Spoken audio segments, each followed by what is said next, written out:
Everyone, welcome to PS 35. I'm Suzanne Miles Gustav, New York City's Deputy Mayor for Health and Human Services.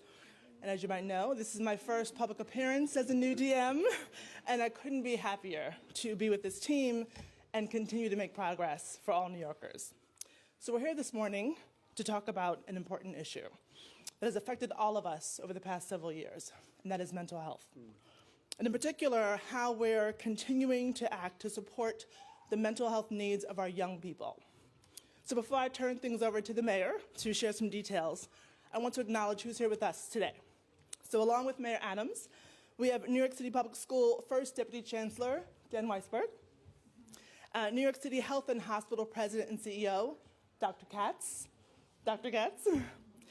PS 35 Principal, Graciela Navarro, hello, and Natalie Scheel, a counselor from the Francis E. Carter School in Brooklyn. Counselor Scheel. So with that, I'll turn the mic over to Mayor Adams. Thank you. Thank you so much, Deputy Mayor. This issue is an important issue. And when we held our youth town halls, I was surprised to see how much this issue came up. The young people talked about finding real places to deal with some of the mental health issues that they were facing. And it's just challenging being a young adult now. They're inundated with so many different stimuli that are negative in nature. And we have to be honest about the conversation, not only citywide and in general, but specifically in Black and brown communities. We know in Black and brown communities that it is a well-kept secret that you do not acknowledge mental health disorders. You're silent about it. Matter of fact, in many cases, you are ashamed. Many parents feel as though when they place their children in the care and needs that they're stigmatized, they're placed on different career paths, and it's a real concern. And this silent suffering of just dealing with the trauma. Can you imagine if you're a young person and the night before there was a shooting and you lost one of your classmates or best friends? Or if you're living in a domestic violence situation, watching your parent being abused in the household. I remember when I was a young police officer, a young girl used to sleep with a coat on every night because she was being abused by some of the male members in her household. And these children carry this. And we ask why academically they're not achieving. You can't do multiplication and division when you are divided, when you're struggling, when you're hurting, when you're suffering. And we have to be trauma identifiers. We have to be able to see what are some of the telltale signs that a child is going through some form of trauma. And so I really take my hat off to our teams, what Dr. Katz is doing, what the New York City Public School, what they're doing, and our partners, and the everyday teachers. I was speaking with the parent coordinator who talked about what inspired her. She saw a young boy punch his mother in front of her. These children are hurting, and hurt people. And they're going into environments where there's a lot of pain. And this is not pretty work. You know, this is what we're doing is extremely challenging work.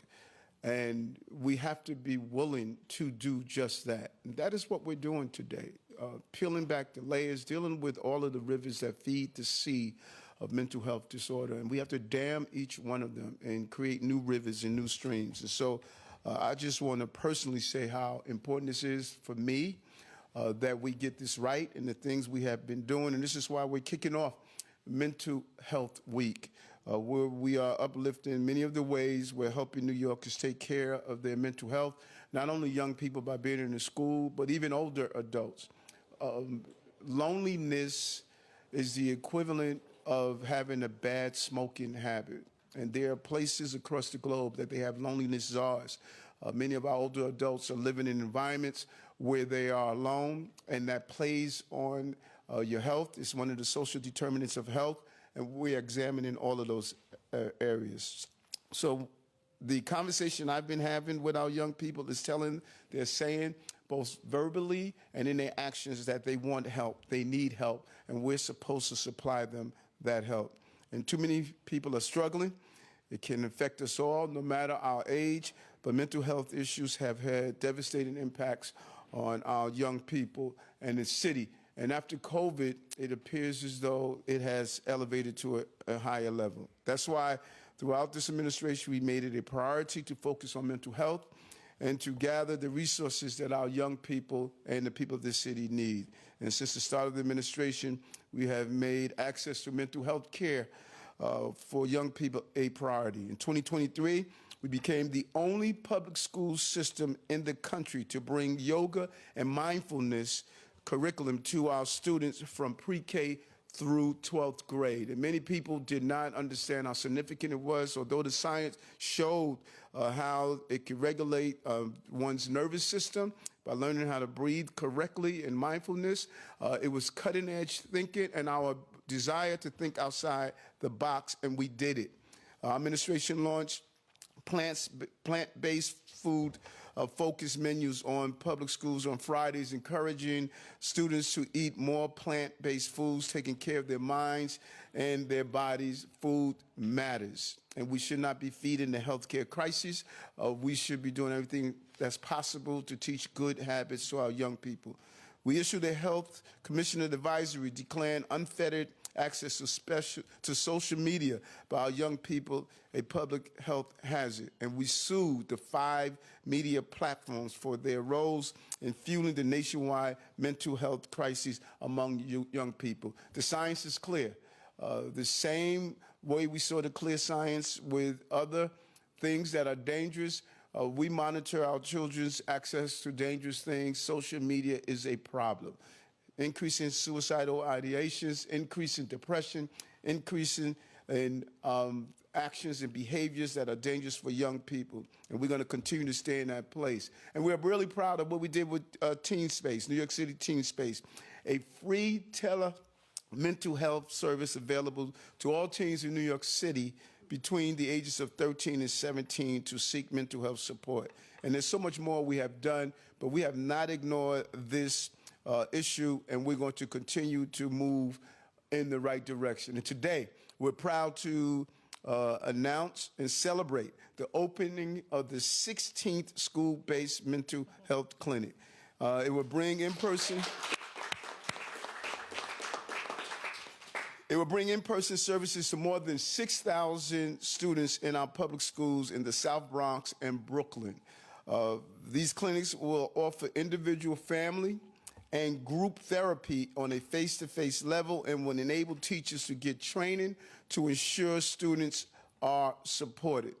These are places where our children know they have support. We appreciate the value of a school building. It's the focal point of a community. By tearing down the barriers and walls that allow the outside institutions to partner with our schools, these are early identifiers of problem. And the partnership with Lincoln Hospital is going to allow us to identify a problem early and give that continued support. And it's a huge win for us all. And that is something that Dr. Katz has done over and over again. How do we use these locations as early identifiers for housing, for mental health needs, for food needs? He has really utilized the Health and Hospital as an early identifier to help some of these long systemic problems. We opened the clinics in neighborhoods with the highest rates of school intervention and suspension. That's proactive. The goal is prevention and intervention. We're creating an upstream solution to downstream problems. This initiative also builds on our mental health continuing partnership, which serves over 20,000 students in 50 schools, advances our state of the city commitment to address mental health concerns across all 5 boroughs and make New York City the best place to raise children and families. So these clinics open up a clear road ahead for our teens for New York City, giving them a place to learn coping skills and resilience without financial burden, a place to share their problems and concerns, and people to share them with. because we know our young people cannot suffer in silence. We're not going to allow that to happen in this administration, and we're going to meet the challenges that these young people are facing in the 21st century and give them the tools and skills that they need. They need to be more than academically smart. They must be emotionally intelligent to be ready for the challenges that they are facing. And to the parents out there, it is so challenging raising a young person today. We want to be your partner, and this is one of the mechanisms we're doing to make sure that partnership is long-standing and impactful. Thank you. Thank you, our team, for doing this. Thank you, Mayor Adams. Very powerful. And now I'd like to invite our first Deputy Chancellor, Jen Weisberg, up to give some remarks. Good morning. Thank you, Deputy Mayor, and congratulations. I understand this is day 2, and she reminded me we were colleagues once upon a time, where she was indeed back at the Department of Education, where she was indeed a superstar, I can tell you, Mayor. I do recall that, and I want to thank Principal Navarro. Thank you so much for hosting us and for all the great work that you do. And Dr. Katz, where is Dr. Katz? Our great partner to my left, and Superintendent Sherman as well. Thank you so much for being here. And I just want to echo a couple of things that the mayor said. And first, thank him for his strong leadership. I can tell you that from day one, this is a mayor who has prioritized the mental health of our students, not just at press conferences like this, but behind the scenes when he is talking to the Chancellor and I about priorities. And yeah, it takes resources to open clinics like this, and I'm going to talk about the expansion of our school-based mental health clinics in a minute. That takes resources. That takes the mayor prioritizing those resources for something that is really, really important. But also, as he said, he's also making sure that the food we serve in our schools that we take great pride in is as healthy as possible, because that actually supports mental health, that our students understand breathing exercises and yoga, which will help them to regulate. We all actually need that. We're all under stress. So I really appreciate, Mayor, all you do to keep our students and their mental health front of mind all the time. It makes a huge difference. The other thing I want to echo is, as Chancellor Aviles Ramos and I go to schools, which we have the great pleasure to do all the time, we always talk to students. Sometimes it's just passing in a hallway, sometimes at their desk, sometimes it's a formal meeting with student government. We always ask, what can we do better? What can the school system do better?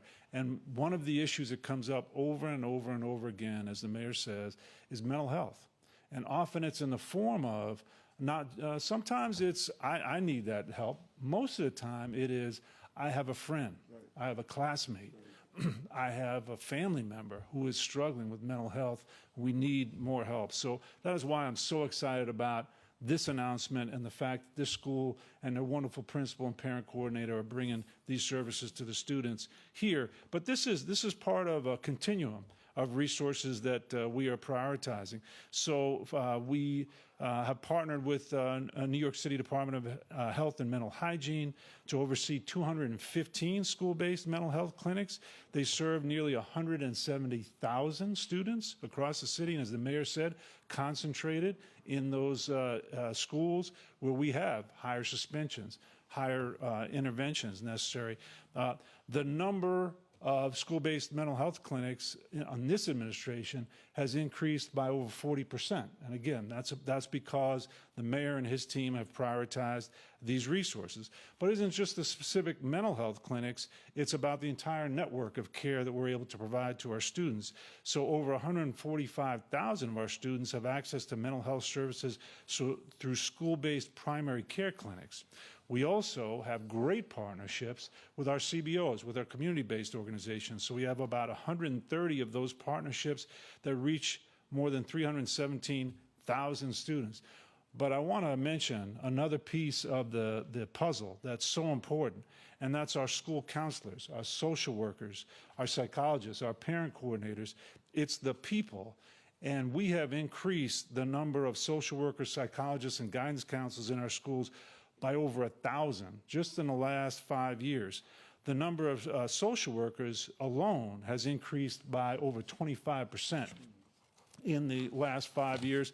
That's in direct response to what we are hearing from our families and from our students. We need more help.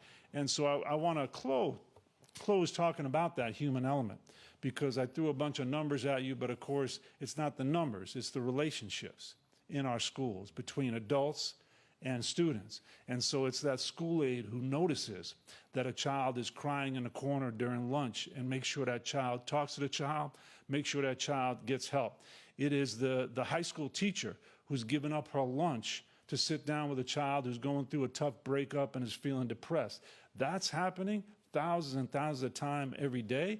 What we want to make sure we do as part of this administration is give them all the help that they need in the form of clinics like this. So I couldn't be more excited. Thank you, everybody, for being here today.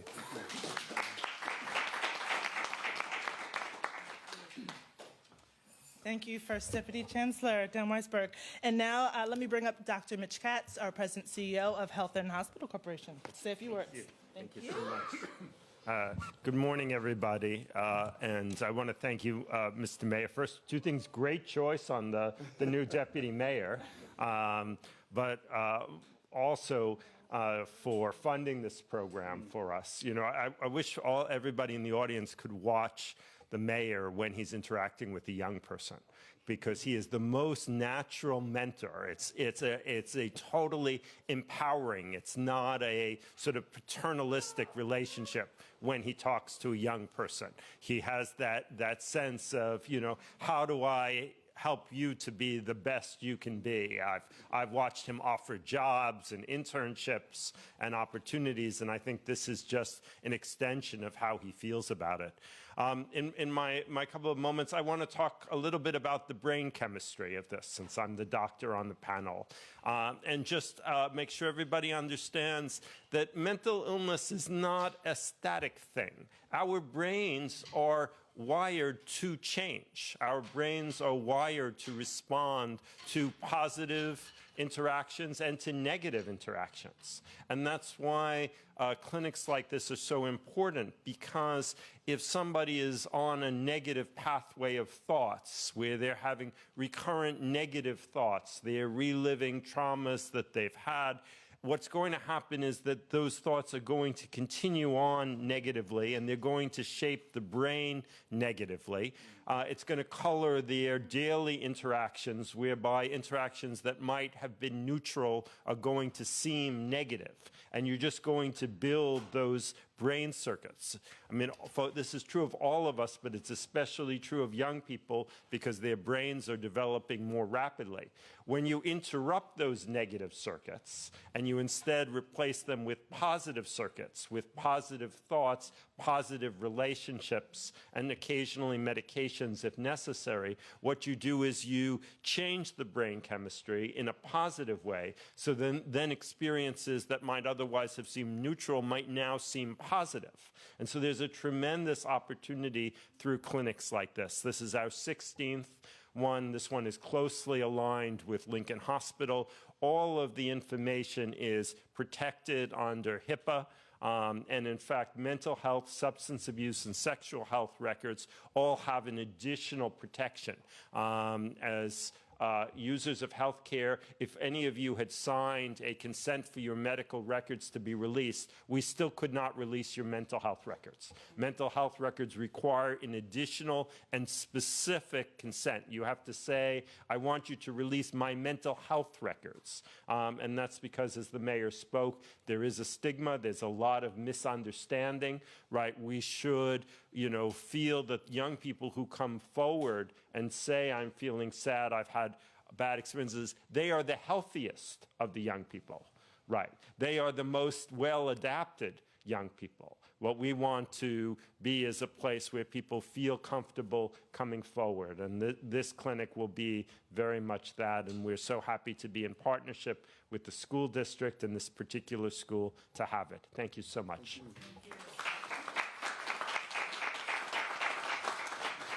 Thank you so much, Dr. Katz.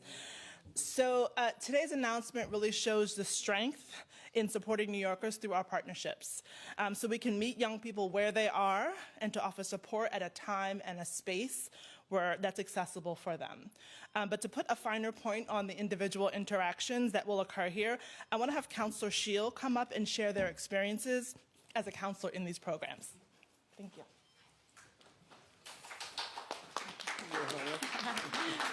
Good morning, everyone. My name's Natalie Shield. My pronouns are she, they, and I work for NYC Health and Hospitals Woodhall as a social worker. So I had the privilege of opening one of our first school-based mental health clinics in Brooklyn. So I work with children from kindergarten to 8th grade at PSIS 384 Francis C. Carter. Prior to the launch of the program, I actually had the opportunity to really prioritize building trust with the school community and getting to learn their culture. So with that, I conducted professional development for teachers. I liaised with the staff and the administration to identify the specific needs of the school, because every school is different. And I also hosted parent workshops where I talked about the program and how we could best serve the children there. I think, as Dr. Katz mentioned, I've also provided a lot of reassurance to families and parents and caregivers that all of the services are confidential and covered under HIPAA, and also that NYC Health and Hospitals will treat everyone regardless of identity, immigration status, or ability to pay. When a child first comes to therapy, they are not cognitive beings. They're feelers, and their natural language is play. They can't talk about their feelings like you or I could in a one-on-one therapy session, so we have to meet them where they're at. So I use a lot of elements of play therapy in the work that I do, which actually allows the child to take the lead in a safe space where I provide encouragement and validation and really provide them the support that they need in order to play through their feelings. Eventually, there are themes that emerge within that space, and then I can identify those feelings with the child and we can process it together. In sessions, I also help children develop emotional and behavioral regulation skills. They're very catered to each child. What one child needs, maybe the other doesn't. So that could look very different depending on the child. Maybe it's getting out all of our energy with a physical activity. Maybe it's more sensory deprivation where we sit with the lights down low in the tent and we do deep breathing together. By actually meeting the children where they're at, we can develop a space for them to feel safe and work to continue to grow and thrive. I also provide crisis interventions for the schools, so that can look like a child who is in distress in the classroom and maybe doesn't have their learning brain on and needs additional help. I can pull them aside, give them that one-on-one individualized attention, help them regulate their emotions, and then return to class. This actually ensures that there's a more stable learning environment for all students and teachers alike because the student is getting their individualized support and teachers can focus on teaching. The response from parents, the school communities, it's been overwhelmingly positive. A school psychologist recently told me that I was like a superhero. So I'm living out like one of my childhood dreams too. There are teachers that have asked if I could stay in the classroom permanently. And I think every single one of my first graders has asked, when are you going to pick me up? And I don't have the heart to tell them that some of them don't require this level of service. But all that to say, I really do feel like it speaks to the impact of this work and the need for mental health clinics in schools. I also support teachers by providing essential skills like trauma-informed care and de-escalation strategies. They really create a more resilient and supportive classroom environment for everybody involved. Our school-based mental health clinics also support families by eliminating access barriers to care. Families, caregivers, parents all work so hard already. It's another thing to then have to add attending appointments and arranging transportation and paying for transportation to get there. Having a school-based mental health clinic right there eliminates that barrier too. They can receive services on site and parents don't have to take time out of their already busy day to ensure a child is making their appointments. So many children can benefit from one-on-one therapy, I think adults as well. But it's been incredibly rewarding working with schools and children to uplift their confidence and give them the tools they need to grow and thrive. Children, they're our future. We can't make the world a better place unless we invest in them. Thank you. Thank you. Thank you, Councilor Shiel. So again, we're just excited to add even more capacity to reach even more young people with today's announcement and mark Mental Health Week. So with that, I'll actually turn things back over to the mayor to take on-topic questions. Thank you. Thank you so much.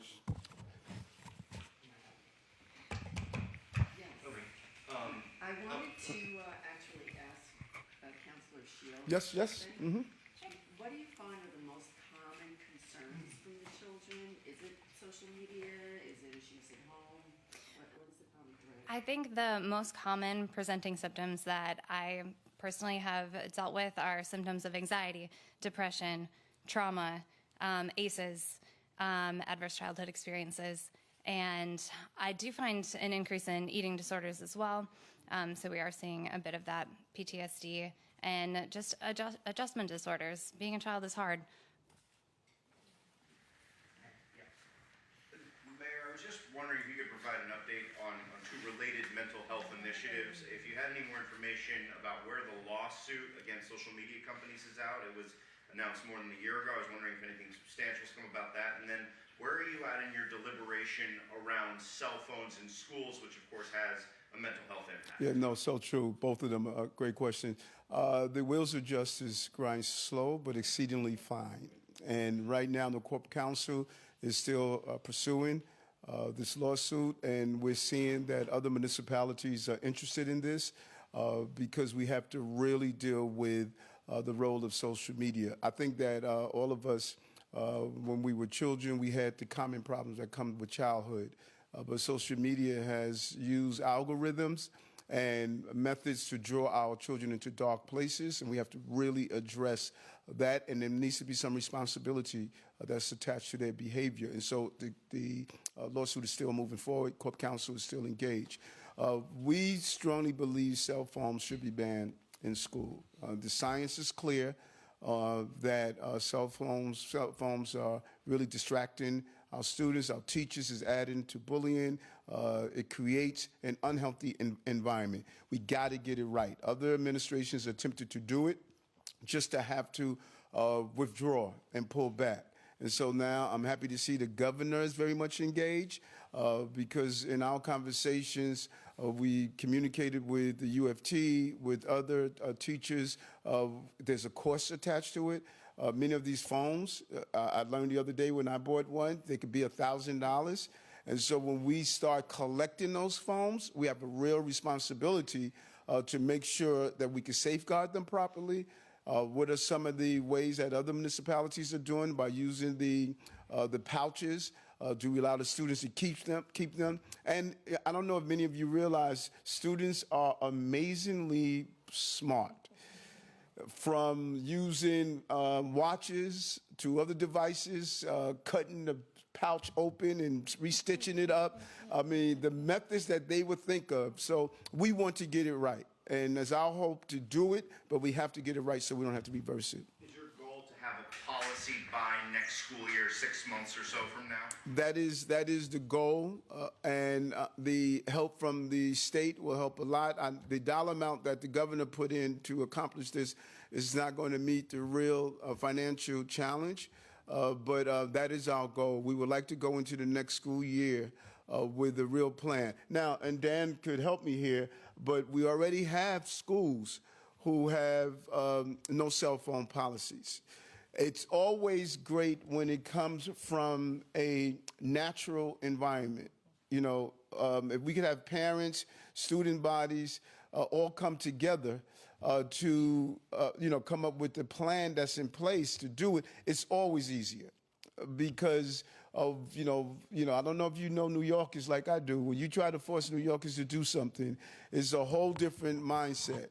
And so if we can get everyone engaged, I think if we educate parents, educate students, educate the teaching population, who are already there, I think we have a more natural, organic way to say there's no places for phones in our schools. And then we got to lead by example, because we can't tell little Johnny, don't use your phone, and then the teacher is, texting away on their phone.